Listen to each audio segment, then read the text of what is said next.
Hi guys, Gerardo here.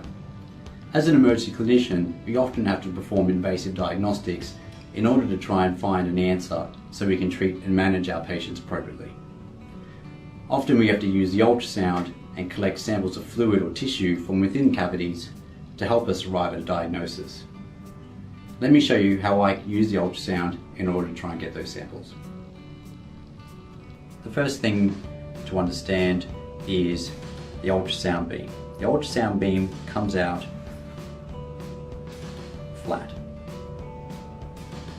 And when you insert your needle in, you want to make sure that the needle is in the same plane as the ultrasound beam. If you go on a weird angle, then you'll only see part of the needle and you will miss the tip. I'll demonstrate.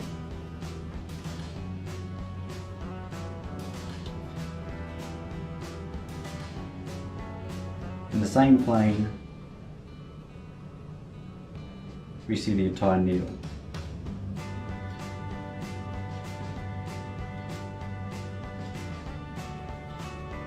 The second thing is understanding where the needle shows up on the screen. So we want to insert the needle into the tissue just in front of the ultrasound probe and aim so that the point of the needle comes in to the middle of the ultrasound beam, which is where we want the area of interest to be.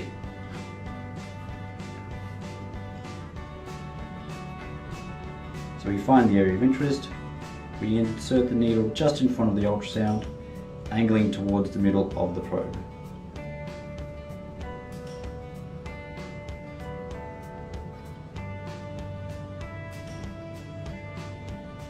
Is troubleshooting when you've lost your needle. So you've placed your probe and you've located the area of interest and you've inserted your needle, but you can't see it on the ultrasound screen. The safest thing to do would be to actually fan your probe.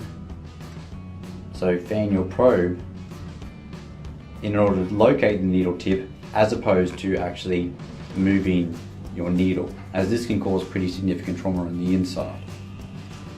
Let me demonstrate on the ultrasound. So we've located the area of interest.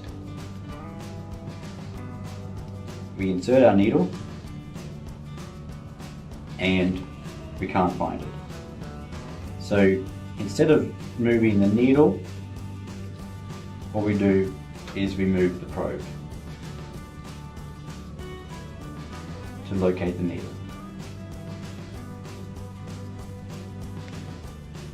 So one thing I've learned the hard way is to make sure that you always pump your syringe so that it's easy to aspirate.